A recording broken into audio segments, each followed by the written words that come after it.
Hi, automotive enthusiasts. Welcome to Boost Bureau, where we explore machines, culture, and the stories that move us. Today, we're setting our sights on the Lancia Gamma Coupé, a car that rarely makes the spotlight but hides one of the most fascinating blends of design daring and engineering gamble to ever come out of Italy in the late 1970s.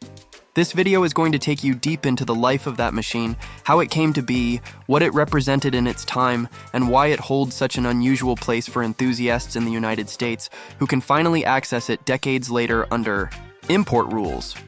What we're really chasing here is not just the shape of the car or the spec sheet, but the way a machine can capture contradictions, inspire admiration, and at the same time frustrate owners with quirks that become part of its legend. So let's set the stage. The mid-1970s was a turbulent era for European automakers, caught between fuel crises, emissions demands, and the shifting tastes of buyers who wanted comfort, style, and prestige, but weren't willing to accept the full costs of excess. Into this environment, Lancia, already a brand with a reputation for engineering flair and racing heritage, tried to reinvent itself as a luxury contender, and the Gamma was meant to be its flagship. The Coupé version in particular was designed by Pininfarina, carrying those sharp, clean lines that made Italian styling the envy of the world. Yet beneath that beautiful skin lay choices that puzzled many, from the unusual flat-four engine to the sometimes delicate mechanicals. What makes this story compelling for US viewers is that the Gamma Coupé never came here officially. So for decades, it has been this shadowy figure, discussed in whispers, known mainly to those who traveled abroad, but now suddenly within reach for collectors thanks to the import eligibility window. Imagine the allure. A car that looks like a Ferrari cousin but costs a fraction. A car you can show at any Cars and Coffee and guarantee nobody else will have parked next to you. A car that forces you to learn patience and resilience because it doesn't reward you with the turnkey reliability of a Toyota, but instead offers the pride of owning something rare, fragile, and breathtakingly original. In this video, we're going to peel back the layers of its journey, moving from the big picture forces that created it to the lived experiences of those who drove and preserved it, and finally to its meaning today in a market where rarity and design cachet are powerful currencies. Along the way, we'll uncover how a car that struggled in its own time can become a symbol of courage in hindsight, and how sometimes the flaws are not a failure, but the very reason enthusiasts fall in love. Stay with me, because the Gamma Coupé is not just another obscure classic. It's a lesson in risk, reward, and the kind of beauty that only comes from taking the hard path forward. The Gamma Coupé begins its story in the wake of crisis, when the mid-1970s reshaped how automakers thought about survival and prestige. Micro story. Lancia had been known for rally triumphs and engineering innovations, but in this period, it was under Fiat's control, seeking to balance tradition with profitability. The Gamma project was meant to restore dignity by presenting a stylish flagship that could compete with German executive sedans and Italian Grand Tourers.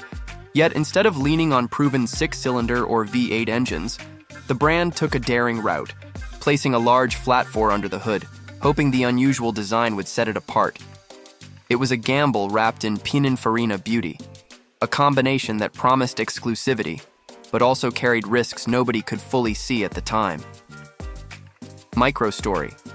When the Coupé version debuted in 1976, it was more than a simple two-door spin-off. Pininfarina's lines gave it a razor-sharp profile, long hood, and crisp angles that spoke of modernism, evoking confidence in buyers who wanted something elegant but not ostentatious. The design connected it visually to more expensive Italian exotics, which was part of the hook. Yet this promise clashed with the reality of modest power and mechanical quirks. The contrast between appearance and performance became central to its identity, shaping how owners and critics perceived it. Context. Digest. To understand why this mattered, picture the European luxury landscape of the time.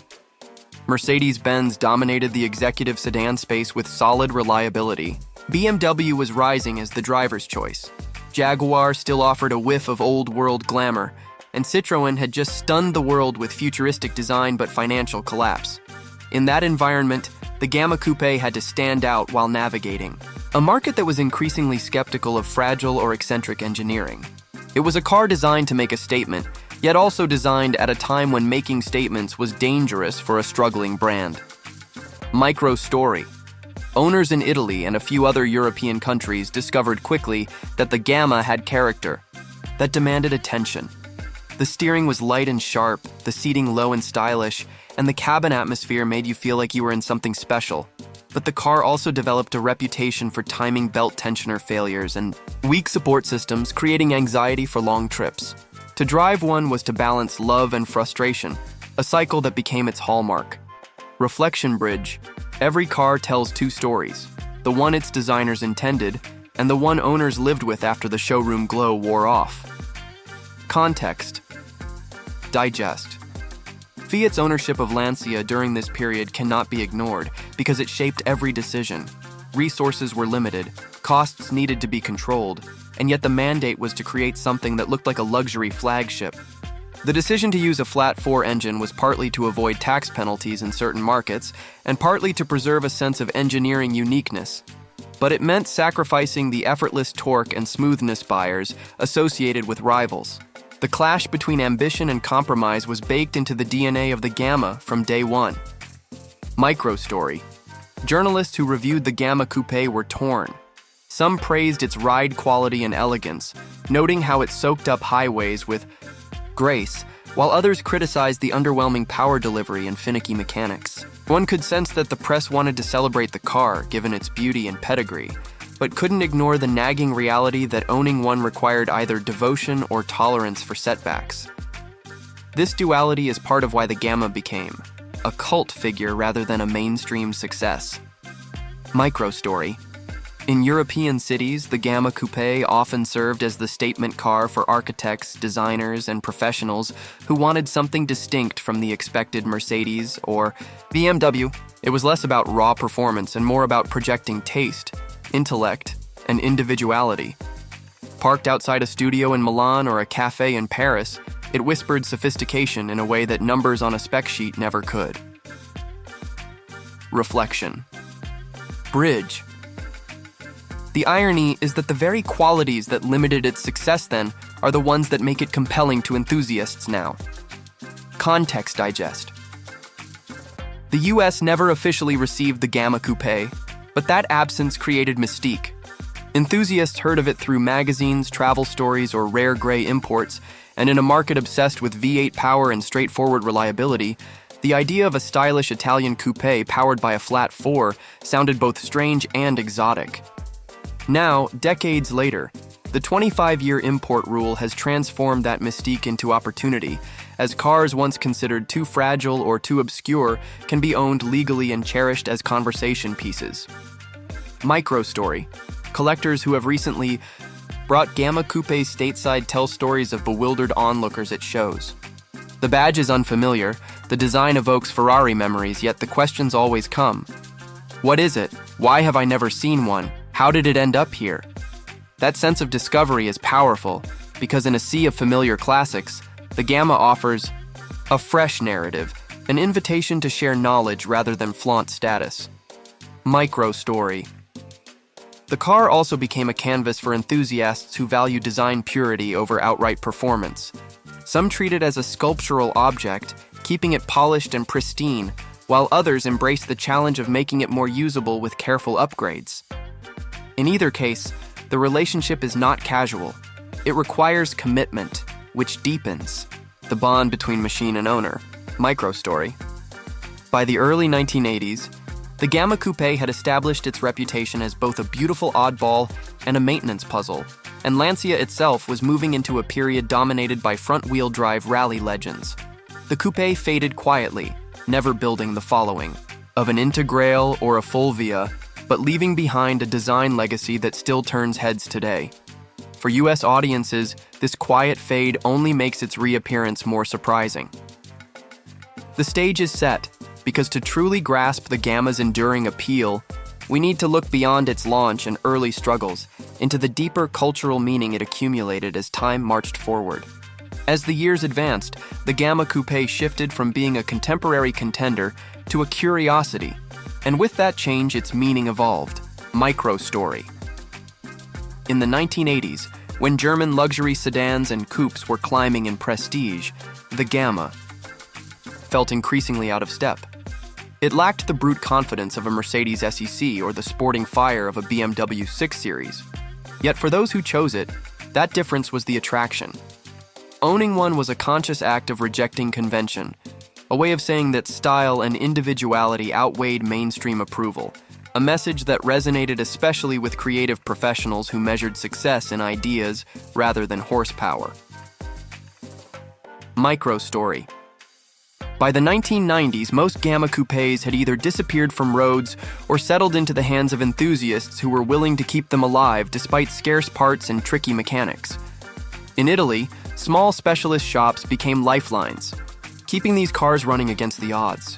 What emerged was a community of resilience, where each drive was proof of loyalty and passion, and where owning a Gamma was less about convenience and more about preservation of something misunderstood but precious.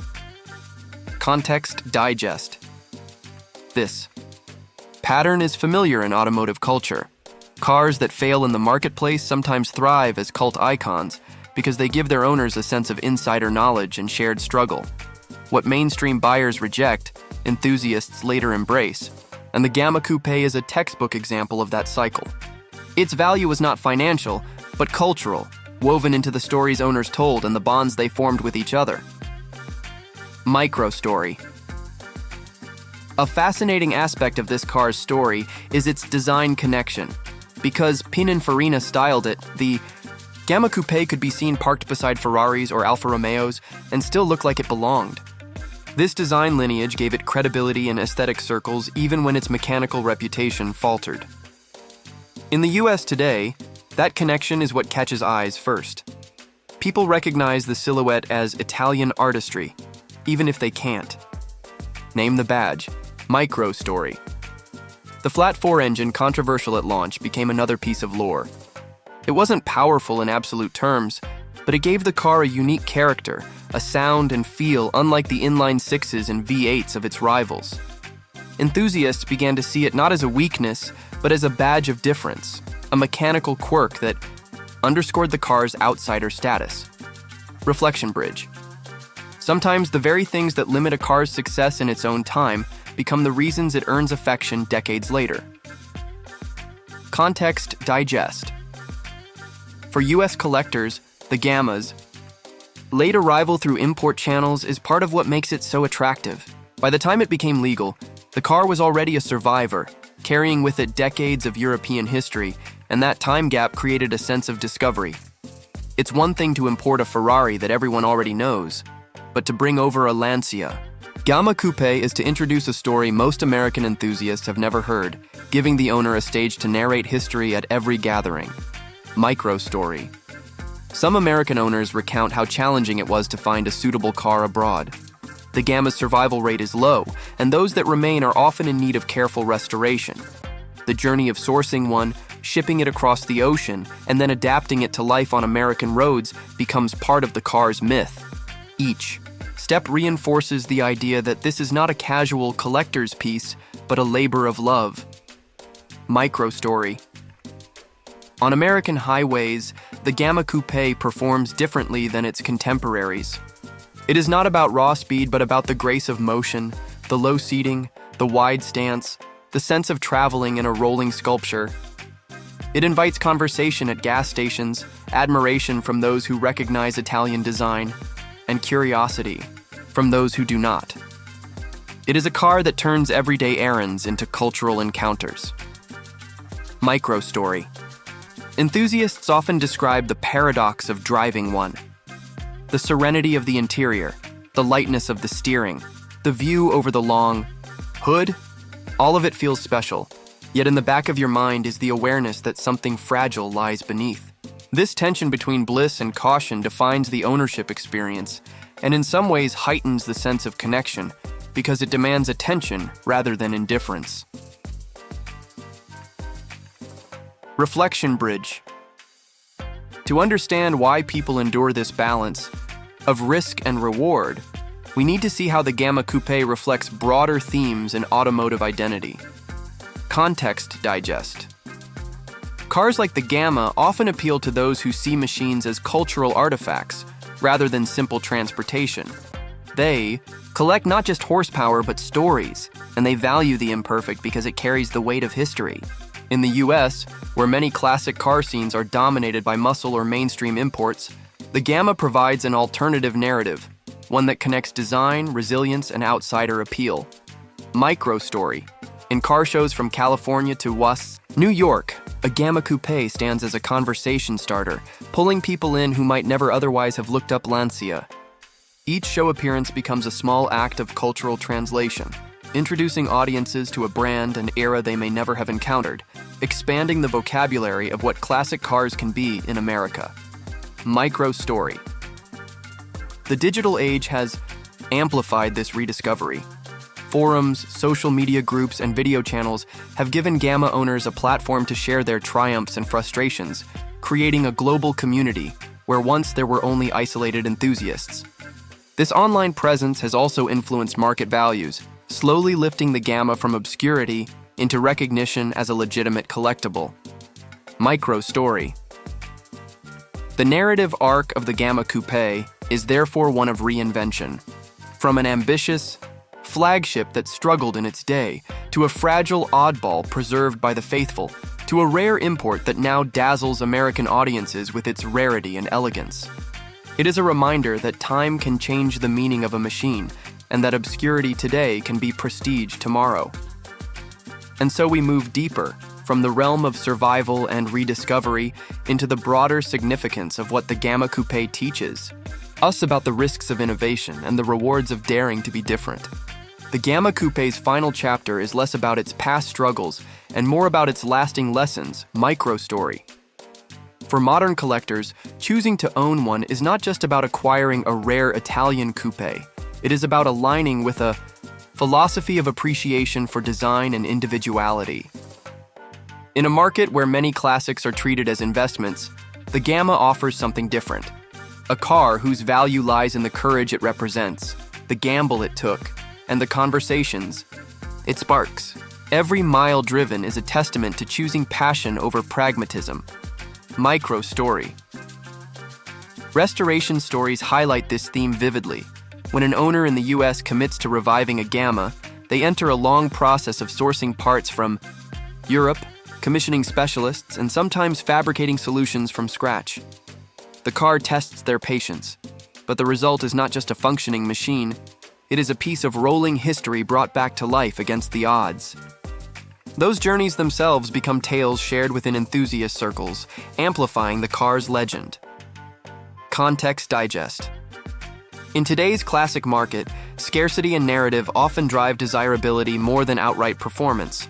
Cars like the Gamma, with their low survival numbers and rich backstory, gain an aura that high production icons cannot match. What was once a liability in period, fragile mechanics, low sales, limited support, becomes an asset in a world where rarity equates to identity. Micro story. Younger enthusiasts encountering the Gamma for the first time often approach it through design. They see the Pininfarina lines, the minimalist proportions, and connect it instantly to the broader legacy of Italian automotive art. For them, it is less about nostalgia and more about discovery, about finding a car that embodies values they want to carry forward: elegance, uniqueness, and defiance of conformity. Micro story. Meanwhile, seasoned collectors see it as a missing puzzle piece, a way to complete a collection that already includes Alfa Romeos, Ferraris, and Maseratis. The Gamma fills a gap that tells the story of how Italian design extended beyond the famous names, how beauty can be found in unexpected places, and how history rewards those who look beyond the obvious. Reflection bridge. A car like this teaches that value is not only measured by performance numbers or market charts, but by the depth of meaning it carries. Context digest. American audiences in particular find resonance here because the US car scene has always valued individuality. From hot rods to lowriders to imports, the culture thrives on personal expression. The Gamma Coupé slots naturally into that lineage as a machine that demands explanation, invites curiosity, and embodies nonconformity. It may not have been born in America, but its outsider spirit fits perfectly into the nation's automotive storytelling tradition. Micro story. Imagine pulling into a gathering of muscle cars and supercars with a Gamma. The conversations that follow are not about quarter-mile times, but about history, design, and daring. In that setting, the car becomes not just transportation, but a performance of culture, a way to stand apart without shouting, to impress without boasting. Micro story. Even the driving experience today takes on new meaning. Yes, the quirks remain, but in an age where so many cars are insulated and homogenized, the Gamma's rawness and fragility feel refreshing. It forces attentiveness, turning every drive into a ritual rather than a routine. In that way, it offers a contrast to modern automotive culture, reminding drivers of the intimacy machines once demanded. Micro story. There are also symbolic parallels. The Gamma Coupé's journey mirrors the broader arc of Lancia itself, a brand that soared with innovation, struggled under pressure, and now survives mainly through its legacy. By cherishing the Gamma, enthusiasts are not only preserving a car, but keeping alive the story of a company that dared greatly, even when it stumbled. Micro story. In online spaces, videos and articles about the Gamma often carry a tone of awe mixed with empathy. People marvel at its beauty, laugh at its quirks, and nod at the determination of those who keep it alive. This blend of admiration and amusement creates a shared culture around the car, turning what could have been forgotten into something celebrated. Reflection bridge. Ultimately, the Gamma Coupé reminds us that sometimes the flawed are more memorable than the flawless. Context digest. In the larger sweep of automotive history, the Gamma stands alongside other unconventional efforts that initially failed but later gained cult recognition. It belongs in the same conversation as the Citroën SM, the Saab 900 Turbo, and the DeLorean DMC-12, cars that dared to be different and paid a price for it, yet decades later stand as symbols of imagination and courage. That positioning makes it a natural fit for American audiences who cherish underdog stories. Micro story. Today, when a Gamma Coupé rolls across an auction block or appears at a concours event, it may not draw the highest bids, but it draws attention that money cannot buy. People gather around, intrigued, puzzled, enchanted, and that attention is what gives the car enduring relevance. It may never be the most expensive collectible, but it will always be one of the most interesting. Micro story. And in that sense, the Gamma Coupé achieves something rare. It transcends its category, becoming not just a car but a cultural artifact, an emblem of an era when risks were taken boldly, even if the outcomes were uncertain. In celebrating it today, we are not only honoring Lancia's ambition, but also acknowledging the beauty of imperfection and the courage of standing apart. And so the Gamma Coupé's story, carried from Europe to America, from ambition to obscurity to rediscovery, shows us that cars can be more than machines. They can be mirrors of human creativity, resilience, and longing for distinction. So here we are, automotive enthusiasts, having traveled through the strange and beautiful journey of the Lancia Gamma Coupé. On Overdrive Insider, we've traced how it was born from ambition, styled with unmatched Italian flair, burdened with quirks, and ultimately transformed from a fragile outsider into a cultural treasure. What lingers is not simply the silhouette of its Pininfarina lines or the unusual heartbeat of its flat-4 engine, but the larger lesson it leaves behind. That machines which dare to be different, even if they stumble, can end up telling the most meaningful stories because they force us to think about why we value cars at all. Is it for perfection and predictability, or for the spark of daring that makes us feel alive when we turn the key? For American enthusiasts today, the Gamma Coupé arrives like a message from another world, finally within reach through import laws, offering the chance to own something that is not about following the crowd, but about creating a narrative of your own. It proves that sometimes, the rarest victories are not measured in lap times or sales figures, but in the quiet pride of keeping an unlikely dream alive. And maybe that's why the Gamma's imperfections have become its strength, because they remind us that passion has always mattered more than polish. As we close, I want to leave you with this thought. Every car you see has a story, but not every story is told. And when you discover one like the Gamma Coupé, you're not just adding a machine to your garage, you're becoming part of a lineage of curiosity, courage, and care.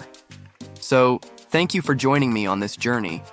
And until next time, keep seeking out the machines that move you not just across roads, but across imagination. This is Overdrive Insider, signing off. Farewell, automotive enthusiasts,